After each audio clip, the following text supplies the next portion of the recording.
আসসালামু আলাইকুম সবাইকে। আশা করি সবাই অনেক অনেক ভালো আছি। তো আজকের এই ক্লাসে আমরা পড়ব টিস্যুতন্ত্রের 2 নাম্বার লেকচার।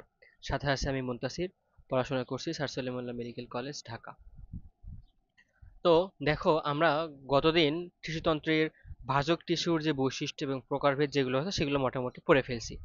আজকে আমরা একদম টিস্যুতন্ত্রের মেইন যে পার্ট সেই দিকে ঢুকে পড়ব। তো আমরা টিস্যুতন্ত্রকে দেখো আমরা কি কি ভাগে ভাগ করতে পারি। ধরো কোনো একটা গাছ আছে, হ্যাঁ, তো সেই গাছের আমরা বাহিরের যে ত্বক অর্থাৎ এপিডার্ম সেটা নিয়ে কথা বলতে পারি। আমরা কথা বলতে পারি গাছের যে ভিত্তি বা গ্রাউন্ড টিস্যু সেগুলো নিয়ে কথা বলতে পারি। এবং আমরা ফাইনালি কথা বলতে পারি ভাস্কুলার টিস্যু অর্থাৎ সেটা জাইলেম এবং ফ্লোয়েম নিয়ে। তো চলো আমরা এই যে প্রকারগুলো আছে এই প্রকারগুলো নিয়ে আগে একটু কথা বলে আসি।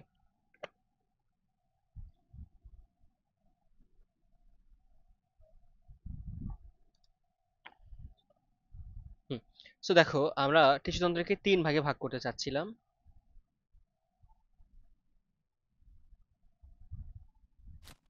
ওকে। সো প্রথম যে ভাগটা সেটা আমরা বললাম এপিডার্মাল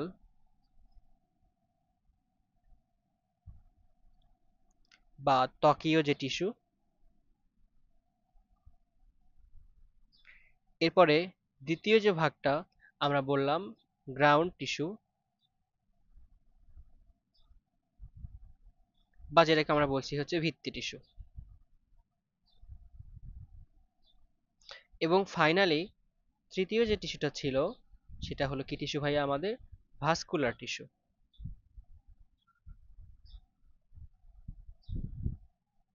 এখন ভাস্কুলার বলতে আমরা কি বুঝি? ওই যে জাইলেম এবং ফ্লোয়েম।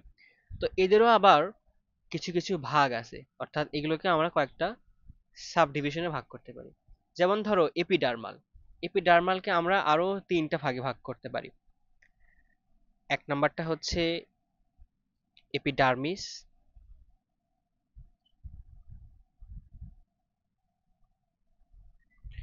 এরপরে 2 নাম্বারটা হচ্ছে এপিডার্মাল উপবৃদ্ধি।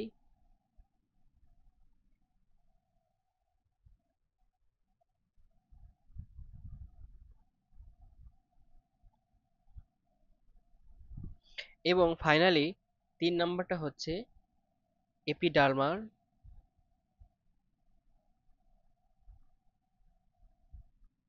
রন্ধ্র। তো দেখো এই তিনটা তোমরা চেনো। এপিডার্মিস যেটা, এটা হচ্ছে একদম বাহিরের যে ত্বক, সেটা গাছের ছাল বা বাকল বা পাতা হতে পারে।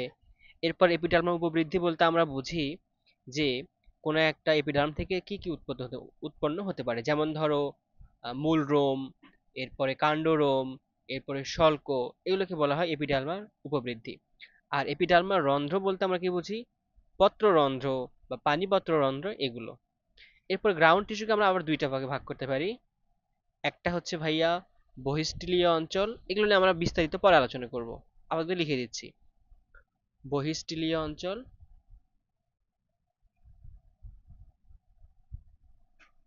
এবং 2 নাম্বারটা হচ্ছে অন্তঃস্টিলীয়। অন্তঃস্টিলীয়। এরপর আসি ভাস্কুলার টিস্যু, যেগুলো হচ্ছে জাইলেম ফ্লোয়েম। সো এগুলোর ভিত্তিতে আমরা আবার কয়েকটা ভাগে ভাগ করতে পারি। প্রথমত হচ্ছে সংযুক্ত ভাস্কুলার টিস্যু, এরপর কেন্দ্রীয়, এবং ফাইনালি হচ্ছে অরীয়। সো এই যে ভাগগুলো আমরা নিয়ে লিখলাম, এগুলো নিয়ে আমরা যখন এগুলোর বিস্তারিত আলোচনা করব তখন এগুলো খুব ভালোভাবে বুঝতে পারবো। আপাতত এগুলো কি জিনিস বোঝার ভাবে দরকার নাই। আমাদের বাকি যে ক্লাসগুলোতে আছে সেগুলো, সেখানে আমরা এগুলো নিয়ে হচ্ছে আরো ডিপ আলোচনা করবো ইনশাল্লাহ। তো চলো আমরা প্রথমত দেখলাম হচ্ছে যে এপিডার্মাল, যে ত্বকীয় যে কোষটা, এপিডার্মাল কোষ নিয়ে একটু আলোচনা করা যাক।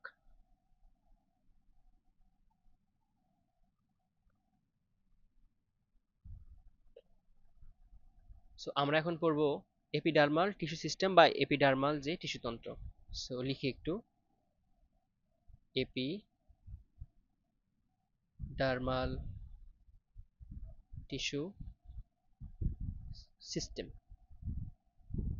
সো এপি মানে হচ্ছে বাহিরে, আর ডার্মাল মানে হচ্ছে ত্বক।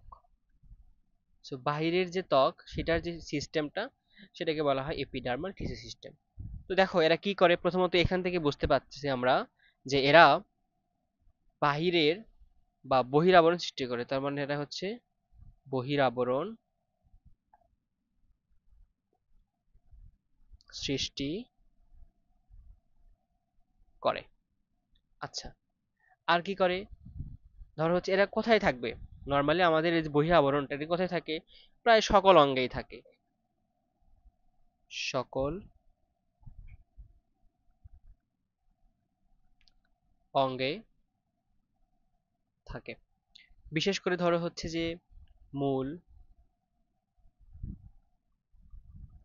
কাণ্ড, পাতা, এরপরে ফল, এরপরে বীজ ইত্যাদিতে থাকে। আচ্ছা, এরা যদি আমরা বলি যে কোথা থেকে উৎপন্ন হয়, এদের যে উৎপত্তিটা হয়, যেহেতু এরা একদমই হচ্ছে বাইরের দিকে থাকে, সো এদের উৎপত্তি আমরা প্রাথমিকভাবে বলতে পারি যে প্রাথমিক যে ভাজক টিস্যু আছে সেটা যে প্রোটোডার্ম আছে সেখান থেকে এদের উৎপত্তি হয়। তার মানে কি প্রাথমিক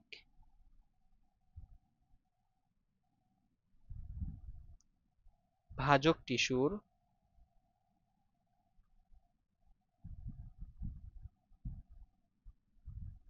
যে প্রোটোডার্ম, প্রোটো মানে কি? প্রোটোডার্ম বলতে আমরা বুঝি যেখান থেকে পরবর্তীতে ত্বক সৃষ্টি হবে। সো এপিডার্ম তো প্রোটোডার্ম থেকে আসছে, তাই না? এপিডার্ম প্রোটোডার্ম থেকে উৎপন্ন হয়, উৎপন্ন হয়। এরা কি কি নিয়ে গঠিত দেখো? এপিডার্মটা কি কি নিয়ে গঠিত? এপিডার্মটা হচ্ছে আমাদের ত্বক, ত্বকীয় যে রন্ধ্রটা আছে মানে পত্ররন্ধ্র টাইপের, ত্বকীয় রন্ধ্র এবং ত্বকীয় যে উপবৃদ্ধিগুলো আছে, ত্বকীয় উপবৃদ্ধি নিয়ে যে এপিডার্ম এটা হচ্ছে গঠিত। তো বোঝা গেল বিষয়টা ভাইয়া। প্রথমত আমরা দেখলাম যে এই টিস্যুতন্ত্রকে আমরা তিনটা ভাগে ভাগ করছি: এপিডার্মাল, গ্রাউন্ড টিস্যু এবং ভাস্কুলার টিস্যুতন্ত্র। সো এরপরে এপিডার্মাল নিয়ে আমরা কথা বললাম। এপিডার্মালকে আমরা মোটামুটি হচ্ছে তিনটা ভাগে ভাগ করতে পারি। একটা হচ্ছে এপিডার্মিস, একটা হচ্ছে এপিডার্মাল উপবৃদ্ধি এবং আরেকটা হলো এপিডার্মাল রন্ধ্র। সো এই যে এপিডার্ম, এটাকে নিয়ে আমরা একটু বিস্তারিত এটার যে নর্মাল যে বৈশিষ্ট্য বা কমন যে বৈশিষ্ট্যগুলো আছে সেগুলো আমরা দেখলাম। কি কি দেখলাম ভাই আমরা সেখানে? আমরা দেখলাম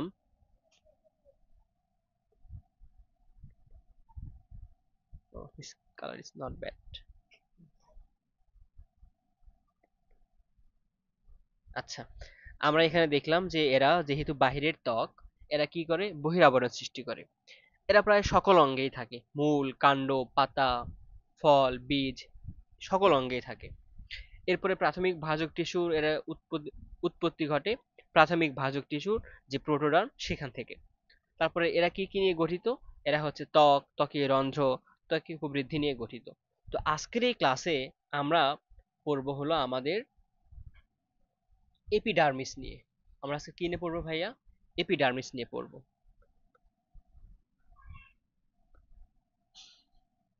সো এপিডার্মিস।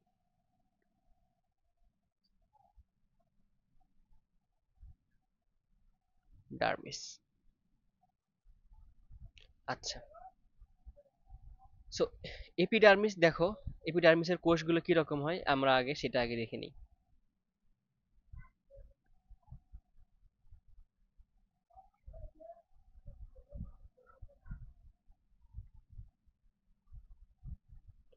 এই যে এপিডার্মিসের কোষগুলো, ওকে, এই এপিডার্মিসের যে কোষগুলো তোমরা দেখতে পাচ্ছ এগুলোর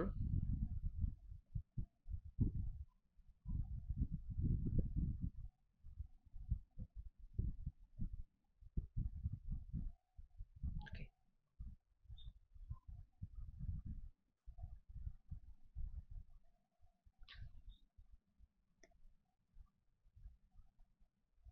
so দেখো এপিডার্মিসের কোষগুলো কোন আকার বলো তো? এগুলো আয়তাকার এবং এদের যে কোষ গহ্বর তারা যে কোনো এক প্রান্তের দিকে থাকে এবং খুব একটা বড় হয় না, ছোট হয় এবং এদের মাঝখানে হচ্ছে সাইটোপ্লাজম থাকে।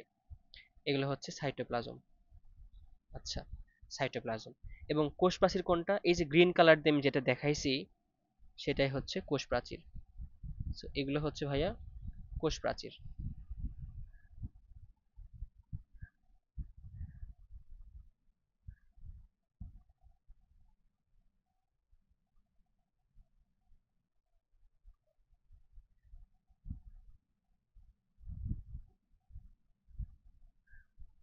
কোষ প্রাচীর।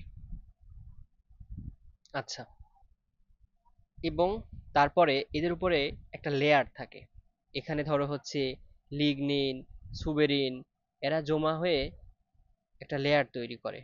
বা ধরো হচ্ছে কাইটিন, এরা জমা হয়ে এখানে একটা আলটিমেটলি লেয়ার জমা করলো। সো কিউটিন এবং সুবেরিন মিলে। তো এই লেয়ারগুলোর নাম আমরা পরে দেখছি, সমস্যা নাই। এখন দেখো এখান থেকে আমরা যেটা শিখলাম, কি শিখলাম? যে প্রথমত এখানে এই কোষটা দেখো এক সারি হয়ে আছে। তার মানে প্যারেনকাইমা যে কোষগুলো আছে, প্যারেনকাইমা কোষ বলতে আমরা কি বুঝি? যারা প্যারেন্ট সেল বা এখান থেকে যদি নতুন কিছু সৃষ্টি হয়, হ্যাঁ। সো এই যে এপিডার্মিস, এরা হচ্ছে সূচনা হয় প্যারেনকাইমা দ্বারা। প্যারেনকাইমা।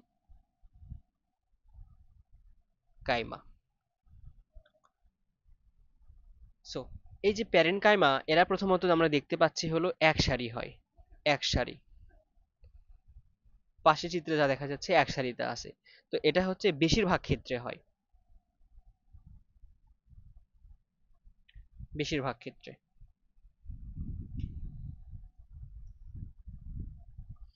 এরপরে কোনো কোনো গাছের ক্ষেত্রে দুই সারি বা এর অধিকও থাকতে পারে। ধরো হচ্ছে দুই সারি। দুই সারি থাকে কাদের? আমরা কিছু কিছু পড়বো, হচ্ছে বট, অশ্বত্থ,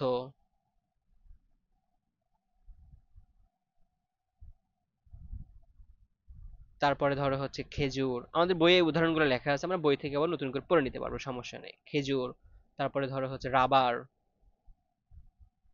এই গাছগুলোর ক্ষেত্রে এরা হচ্ছে দুই সারি থাকে। তবে পরীক্ষায় যেটা আসে যে তিন সারি কাদের থাকে? তিন সারি। তিন সারি থাকে হচ্ছে ভাইয়া করবী গাছের ক্ষেত্রে। কোন গাছের ক্ষেত্রে? করবী গাছের ক্ষেত্রে। বোঝা গেল বিষয়টা? আচ্ছা, এবার দেখো আমরা এপিডার্মিসের কোষগুলো নিয়ে, প্যারেনকাইমা তো বুঝলাম, এবার আসি এপিডার্মিসের কোষ।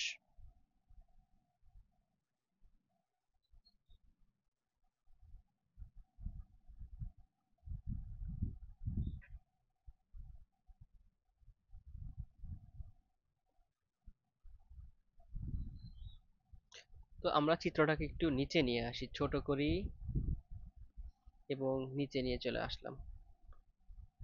এখন দেখো এখান থেকে আমরা এপিডার্মিসের কোষের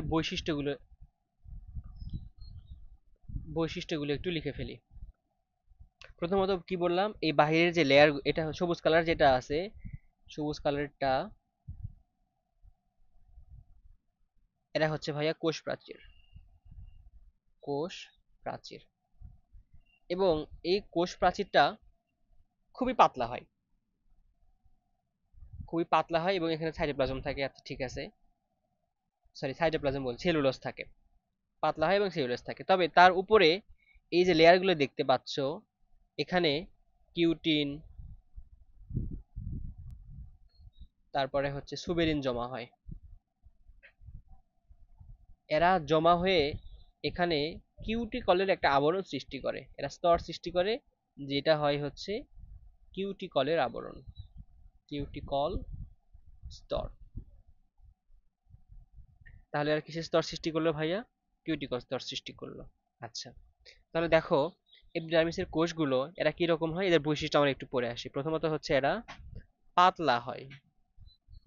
ওকে। এরা আয়তাকার হয়।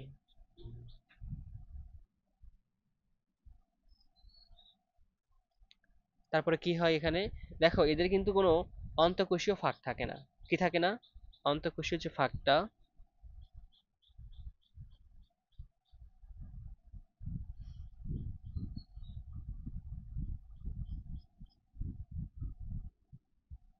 সেইটা হচ্ছে থাকে না।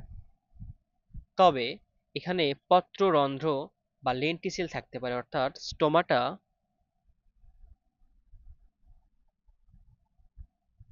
বা লেন্টিসেল থাকতে পারে।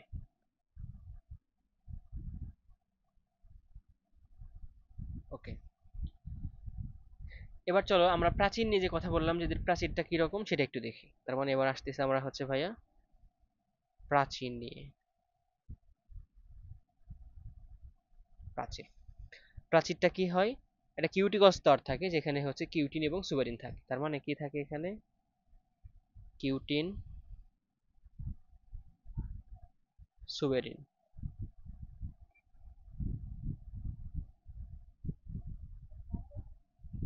থাকে। তবে কিছু কিছু গাছের ক্ষেত্রে লিগনিনও থাকে। এই যে কিউটিন, সুবেরিন, লিগনিন এগুলো কি? এগুলো আমাদের প্রথম অধ্যায়ে পড়াশোনা। কোন কোন গাছের ক্ষেত্রে থাকে? যেমন ধরো হচ্ছে সাইকাস জাতীয় যে গাছগুলো আছে, এরপরে পাইনাস, এদের পাতায় থাকে। কোথায় থাকে? পাতায় থাকে। বোঝা গেল এটা? আচ্ছা, আমরা এগুলোকে একটু ছোট করে নিই।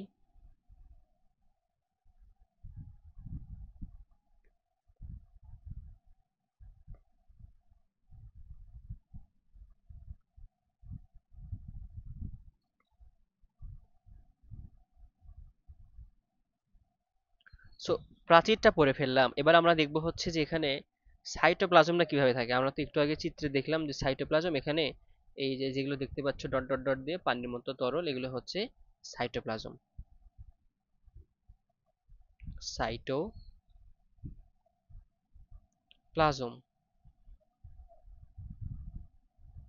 ওকে। সো সাইটোপ্লাজম বলছিলাম হচ্ছে অল্প পরিমাণে থাকে। তার মানে হচ্ছে অল্প পরিমাণে থাকে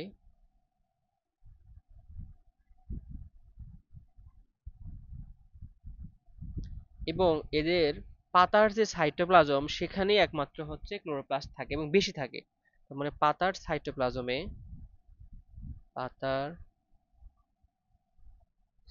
সাইটোপ্লাজমে বেশি থাকে, কি বেশি থাকে? ক্লোরোপ্লাস্ট। কারণ কি? পাতায় তো হচ্ছে আমাদের খাদ্য তৈরি করবে, মানে সবুজ হতে হবে, সালোক সংশ্লেষণ করবে, এই জন্য পাতার সাইটোপ্লাজমে হচ্ছে আমাদের এই ক্লোরোপ্লাস্ট এরা বেশি থাকে। আশা করি এটা বুঝতে পারছো তোমরা। ওকে, এবার দেখো আমরা সাইটোপ্লাজম পড়ে ফেললাম। আমরা কিন্তু একটা জিনিস খেয়াল করি যে বিভিন্ন উদ্ভিদের ফুল, পাতা বিভিন্ন রকম হতে পারে। তো এই যে কালারটা ভিন্নতা হয়, কালারের যে ভিন্নতা হয়, এটা আসলে কেন হয়? এটা অ্যাকচুয়ালি হয় হচ্ছে ওই যে জায়গার মাটিটা কিরকম হয়, অর্থাৎ মাটিটা অ্যাসিডীয় নাকি ক্ষারীয়। তো যদি মাটিটা অ্যাসিডীয় হয় তাহলে কালার একরকম হয়, আবার যদি মাটিটা ক্ষারীয় হয় তাহলে কালার একরকম হয়। দ্যাট মিন্স এই যে পিএইচ এর উপর ভিত্তি করে বিভিন্ন রং দেখায়। কোনটা দেখায়? এখানে এক ধরনের পিগমেন্ট থাকে যেটাকে আমরা বলি হচ্ছে অ্যান্থোসায়ানিন। কি বলি ভাইয়া? অ্যান্থোসায়ানিন। চলো এবার আমরা হচ্ছে অ্যান্থোসায়ানিন নিয়ে পড়বো।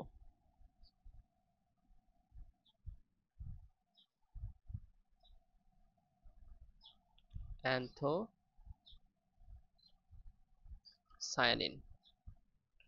অ্যান্থোসায়ানিন কি?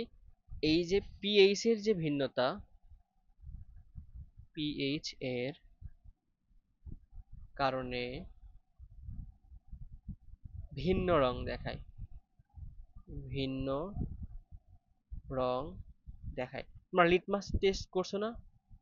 লিটমাস, লিটমাস পেপার দিয়ে কিন্তু আমরা হচ্ছে অ্যাসিড এবং ক্ষার চিহ্নিত করতে পারি। সো এই যে এখানে ওইভাবে একই আর কি। সো কোনটার কোনটার কালার আমরা ভিন্নতা দেখি? আমরা কালার ভিন্নতা দেখি হচ্ছে ফুল, ফুল বলতে আমরা বুঝি হচ্ছে ফুলের যে পাপড়ি, এরপরে হতে পারে হচ্ছে ফল ত্বক। ফলের ত্বকের কালারটাও কিন্তু বিভিন্ন রকম হয়। এখন বলো যে যদি মাটিটা অ্যাসিডীয় হয়, ধরো হচ্ছে pH 7, এটা হচ্ছে নর্মাল, মানে হচ্ছে নিরপেক্ষ। এর আগের যারা আছে অর্থাৎ 1 2 3 4 6 পর্যন্ত এরা হলো অ্যাসিডিক, এবং এর পরে যারা আছে একদম 14 পর্যন্ত এরা হচ্ছে বেস বা ক্ষার, এরা হচ্ছে বেস বা ক্ষার। তো এই যে অ্যাসিডিক, যদি মাটির পিএইচটা অ্যাসিডিক হয়, মাটিটা যদি অ্যাসিডিক হয়, ফুলটা হয় নীল কালার, নীল রং। আর যদি মাটির পিএইচটা হচ্ছে বেসিক হয় বা বেস বা হচ্ছে ক্ষারীয় হয়, সেই ক্ষেত্রে ফুলটা হবে লাল বা গোলাপি রঙের।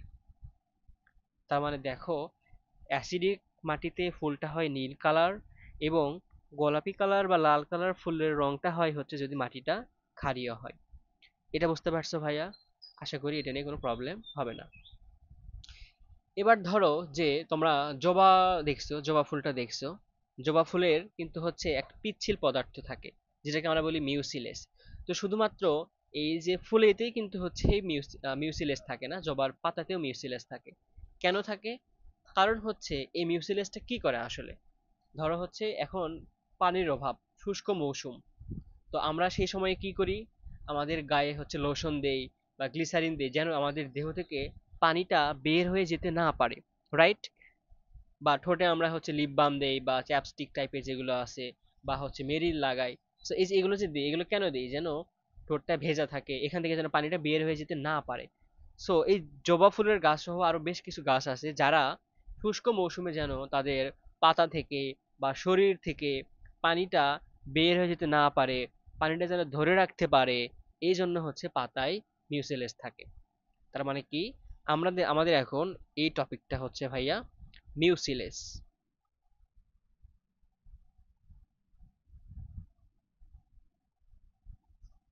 মিউসিলেস, ধরো এই হচ্ছে আমাদের একটা জবার পাতা, যদিও হইল না মনে হয়। এটা হচ্ছে একটা জবা ফুলের পাতা।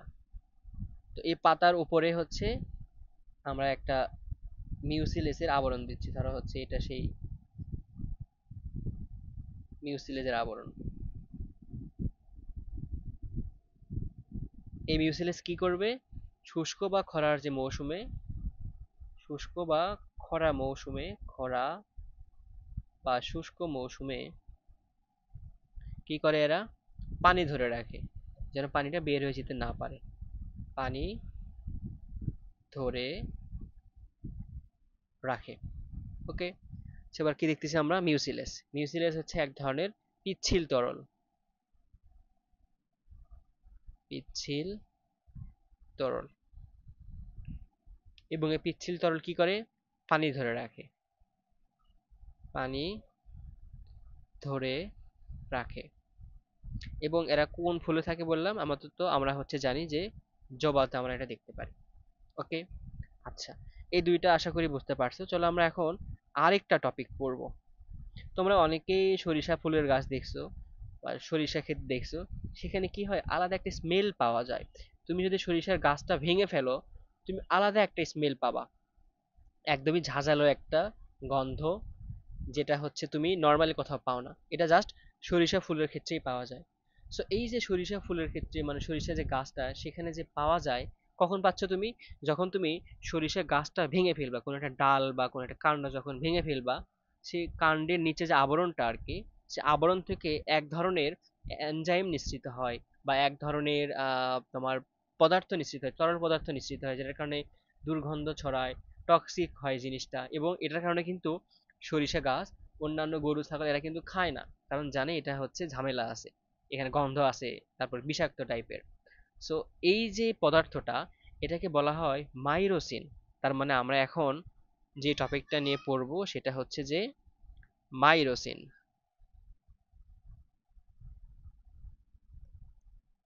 মাইরোসিন, মাইরোসিন আমরা কোথায় পাই? ধরো হচ্ছে যে আমাদের একটা সরিষা উদ্ভিদ ছিল,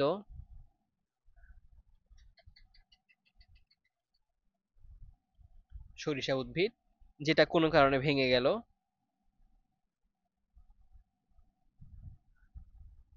তারপরে কি হলো? এই ভেঙে যাওয়ার জায়গাটা থেকে একটা হচ্ছে এর আবরণ যেটা ছিল, সে আবরণটা ড্যামেজ হলো, আবরণ ড্যামেজ হইলো।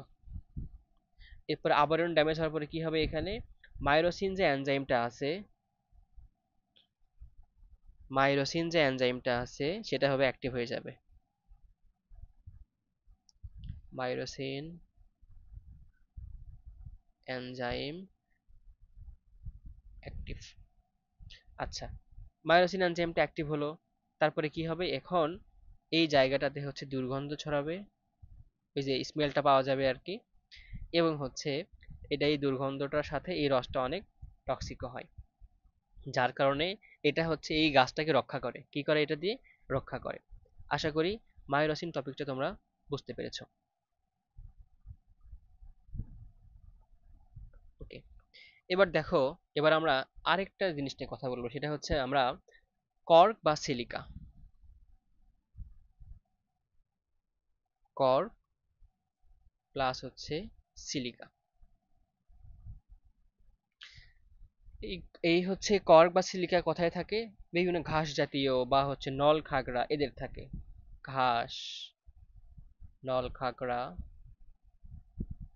এদের এই কর্ক বা সিলিকা থাকে। এখন বলো কর্কটা কি? কর্ক, কর্কটা র্যাকেট যে খেলি, ব্যাডমিন্টন খেলি, সেই কর্কটা কিন্তু না। এখানে কর্ক বলতে আমরা বুঝি হচ্ছে ডেড সেল। কর্ক এক ধরনের হচ্ছে ডেড সেল। এরা কি করে? এরা হচ্ছে এই আবরণটাকে শক্ত করে, ঘাসটাকে একটু শক্ত করে, এবং শক্ত করার ফলে কি হয়? এখানে প্রতিরক্ষা হয়। কি হয় ভাইয়া? প্রতিরক্ষা হয়। ওকে, আর সিলিকা কি? সিলিকা, সিলিকা হচ্ছে এই যে কোষের, আমাদের যে এপিডার্মাল যে কোষ আছে, অর্থাৎ আবরণী যে কোষটা আছে, আবরণী কোষের কোষ প্রাচীর গঠন করে হচ্ছে কে? সিলিকা। কোন কোন উদ্ভিদের ক্ষেত্রে? ঘাস জাতীয় উদ্ভিদের ক্ষেত্রে। এখানে আমরা তিন ধরনের মৌল দেখতে পারি এখানে: পটাশিয়াম, এরপরে ফসফরাস দেখতে পারি, এবং হচ্ছে নাইট্রোজেন দেখতে পারি। এই তিন ধরনের মৌল এখানে আমরা দেখতে পারি কর্ক এবং সিলিকাতে। আশা করি কর্ক এবং সিলিকা নিয়ে তোমরা কোনো প্রবলেম হবে না। ওকে, আরেকটা জিনিস আছে, সেটা হচ্ছে ধরো এইবার একটা কোনো একটা, এটা হচ্ছে একটা ধান গাছের পাতা। সো ধান গাছের পাতা, তুমি যদি এটাকে এইভাবে কাটো, এরকম দেখতে পারবা,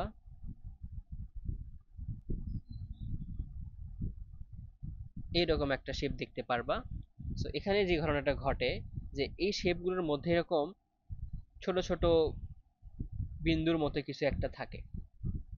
এই যে ছোট ছোট বিন্দুর মতো থাকে, দেখো এগুলো আমাদের মধ্যে হাতে কিন্তু যখন কোনো ছ্যাঁক লাগে বা পুড়ে যায়, তখন কিন্তু সেই জায়গাতে হচ্ছে এগুলো ফোস্কা আকৃতি হয়, ফোস্কার মতো হয়, ফোস্কা পড়ে। সো দেখো আমাদের হাতে ফোস্কা পড়লে কি হয়? এর মধ্যে কি থাকে? পানি থাকে। এই ফসকের মধ্যে ভাইয়া কি থাকে? পানি থাকে, পানি থাকে। এবং এই যে পানিটা থাকলো, এটা কি করে? তোমার নর্মালি যদি এখানে সূর্যের আলোটা পড়ে, সেই ক্ষেত্রে কি হয়? সূর্যের আলো যদি পাতায় পড়ে, পানিটা প্রস্ফুটন আকারে বের হয়ে যায়। এখানে ধরো নর্মাল যে সেলগুলো আছে সেখান থেকে প্রস্বেদন হয়ে পানিটা হচ্ছে বের হয়ে যায়, H2O বের হয়ে যায় প্রস্বেদন হয়ে।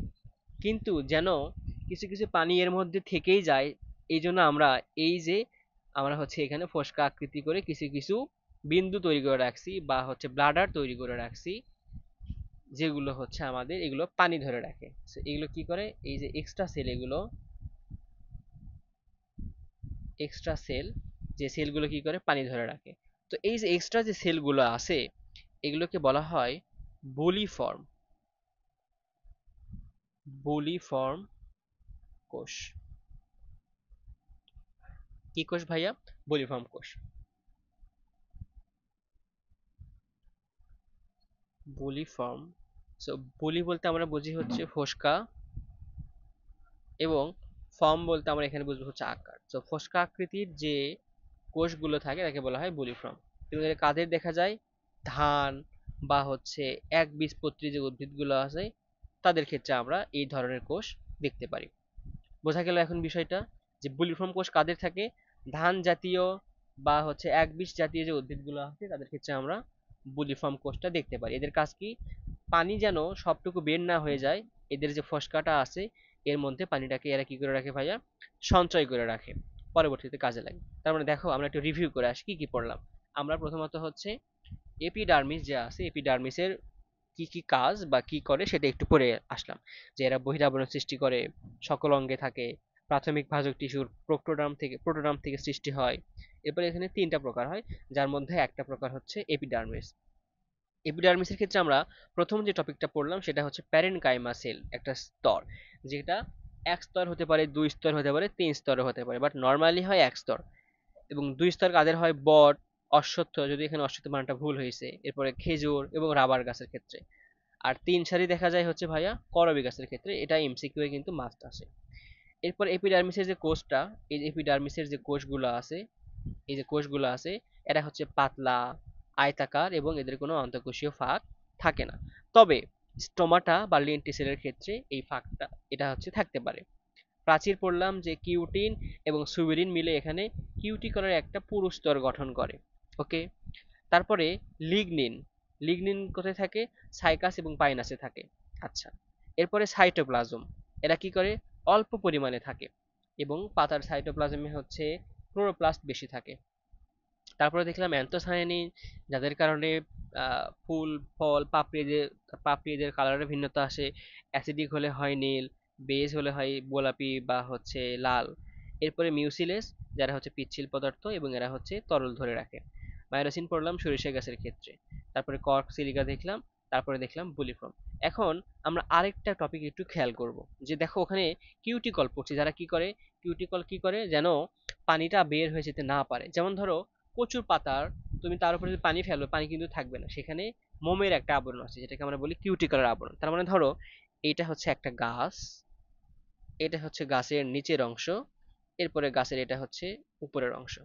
সো সেখানে আমাদের উপরের অংশগুলোতে কিউটিকলের আবরণটা আছে। এই আবরণটাকে আমরা কি বলছি? এপিডার্মিস যেটা আছে, এপি, আচ্ছা, এপিডার্মিস। এই ডার্মিসে কিসের আবরণ থাকে? কিউটিকলের আবরণ থাকে। কিউটিকলের আবরণ। কিউটিকলের আবরণ কেন থাকে? যেন পানিটা বের হতে না পারে।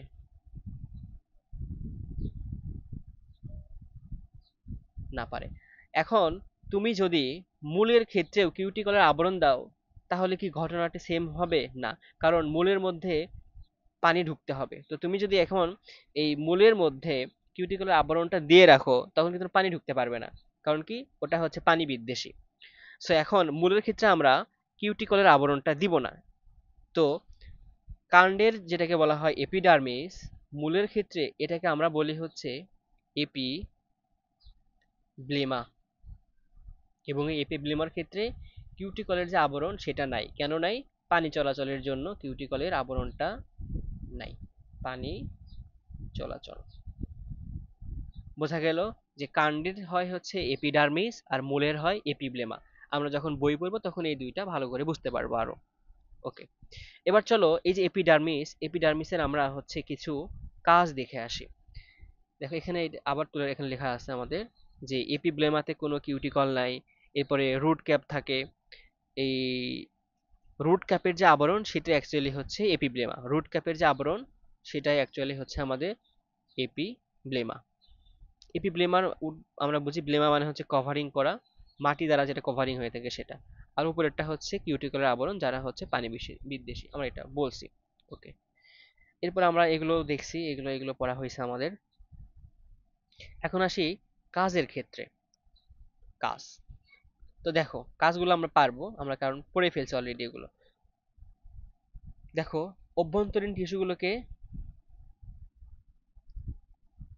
বাইরের আঘাত থেকে রক্ষা করবে, ঠিক আছে, প্রতিকূল অবস্থা থেকে রক্ষা করবে, স্বাভাবিক। এরপরে বিভিন্ন প্রাণীর আক্রমণ থেকে এরা রক্ষা করবে। কারা? রোমযুক্ত কোষ, বিশেষ করে হচ্ছে গ্রন্থিওয়ালা কোষ, এরা রক্ষা করবে। তারপরে অনেক ক্ষেত্রে পানির অপচয়, যেমন হচ্ছে বুলিফর্ম কোষ বা হচ্ছে মিউসিলেস, পানির অপচয় বন্ধ করে, প্রস্বেদনের হারটা কমায় দেয়, রাইট? আচ্ছা। আবার এই যে স্ট্রোমাটা যারা আছে, এরা দিয়ে বাহিরের সাথে ভারসাম্যটা রক্ষা করে, পানির যে ভারসাম্যটা সেটা রক্ষা করে। এরপরে ক্লোরোপ্লাস্ট থাকে এপিডার্মিসে, এরা খাদ্য তৈরি করে। মূল রোম দিয়ে পানি ও খনিজ লবণ শোষণ করে। এরপরে বুলিফর্ম কোষ কি সঞ্চয় করে? পানি সঞ্চয় করে, আমরা পড়লাম। এবং পাতার যে প্রসারণ সেখানে সহায়তা করে। আবার ত্বক কোষ প্রয়োজনে বিভাজিত হতে পারে এবং ক্ষত সারিয়ে তুলতে পারে।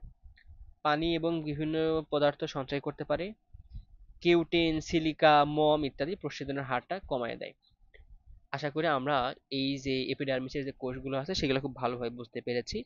এরপরের ক্লাসে আমরা এপিডার্মাল রন্ধ্র এবং এপিডার্মাল উপবৃদ্ধি এই ধরনের কথা বলবো ইনশাআল্লাহ। আজকের ক্লাস এই পর্যন্ত। ধন্যবাদ সকলকে। আসসালামু আলাইকুম।